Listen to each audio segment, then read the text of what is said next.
آج بہت افسوس کے ساتھ یہ بھی بات کہنی پڑتی ہے، آج میری قوم کے نوجوان، چھوٹی چھوٹی عمر کے نوجوان موبائل پر لڑکیوں سے بات کرنے میں لگے رہتے ہیں، الجھے رہتے ہیں، ناجائز محبتوں کا شکار ہو گئے۔ محلے کے اندر لڑکے لڑکی آپس میں ہنسی مذاق کر رہے ہیں، بات چیت کر رہے ہیں، ناجائز تعلقات قائم کر رہے ہیں، اور کبھی کبھی تو وہ ناجائز محبت انسان کو زنا تک لے کر کے جاتی ہے۔ اے میری قوم کے جوان، پاک دامن رہو تو اللہ تمہیں پاک دامن بیبیاں عطا فرمائے گا۔ اگر تم پاک دامن نہ رہے تو یاد رکھنا، کسی کی تھالی پر، کسی کی رکابی پر، کسی کے کھانے پر حملہ کرنے والوں تمہارا کھانا محفوظ نہ رہے گا، کسی کے بستر کو کچلنے والوں تمہارا بستر محفوظ نہ رہے گا۔ میلاد النبی کا جشن صرف رسمی طور پر مت مناؤ، بلکہ عمل کے میدان میں پختگی اختیار کرو، اپنی آنکھوں کو باحیا بناؤ، اپنے کردار کو پارسا بناؤ، اپنے اندر پارسائی پیدا کرو۔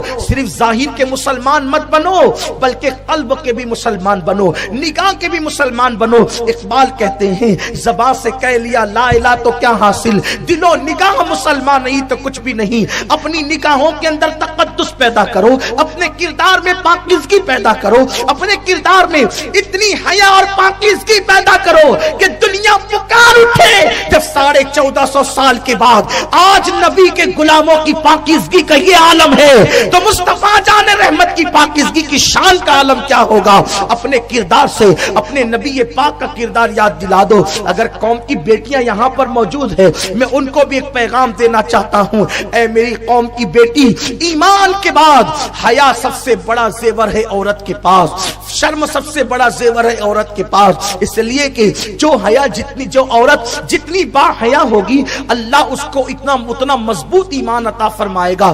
جس میں حیا نہیں ہے اس کے پاس ایمان نہیں ہے۔ پارسائی اختیار کرو۔ آج کی لڑکیاں دوپٹوں کو مفلر بنا کر، کھوٹیوں پہ ٹانگ کر جو ہے وہ بے پردہ گھوم رہی ہے۔ کل ایسا ہوتا تھا کہ بیٹی اپنے باپ کے سامنے جانے میں ہچکچاتی تھی، آج کل کی لڑکیاں تو اللہ اکبر کسی سے نہیں جھجکتی، وہ ہر جگہ کھڑی ہے، سینہ تان کر کے بڑی بڑی باتیں کر رہی ہے۔ کیا ہو گیا مسلم بیٹیوں کو، کیا ہو گیا مسلم بچیوں کو؟ ہم نے اپنی بیٹیوں کی صحیح تربیت نہ کی، قرآن و سنت کی روشنی میں ہم نے بیٹیوں کی صحیح تربیت نہ کی۔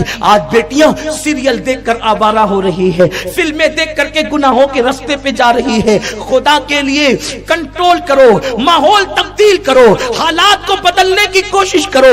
اللہ اکبر، اگر آج حالات نہ بدلے گئے تو آنے والا دور ایسا بھیانک ہوگا کہ رونے کو مزدور نہیں ملیں گے۔ بیٹیوں کی صحیح تربیت کرو، اولاد کی صحیح تربیت کرو، بیٹوں کی صحیح تربیت کرو۔ اللہ اکبر، ہماری قوم کی بیٹیاں کتنی باحیا تھی۔ اللہ اللہ، ایک بات یاد آتی، قوم کی بیٹیوں کو ایک پیغام دیتے ہوئے کرنا چاہتا ہوں۔ اللہ اکبر، حضرت سیدنا نظام الدین ابو المعید رحمت اللہ تعالی علیہ جب دلی کی سرزمین پر تشریف لائے تو اس وقت دلی والے پانی کے لیے بے چین تھے، پانی کے لیے بے قرار تھے۔ استسقا پڑھ لی گئی، دعائیں کر لی گئی، لیکن بارش نہ ہوئی۔ تو اس وقت حضرت شیخ نظام الدین ابو المعید کو کسی نے کہا کہ آپ دعا کریں۔ حضرت نظام الدین ابو المعید نے جو ہے وہ ایک کپڑے کا ٹکڑا نکالا اور نکال کر کے دعا کی۔ اللہ اکبر، کالی گھٹائیں چھا گئی اور پورا دلی جل تھل ہو گیا۔ کسی نے پوچھا شیخ نظام الدین ابو المعید سے کہ آپ یہ بتائیں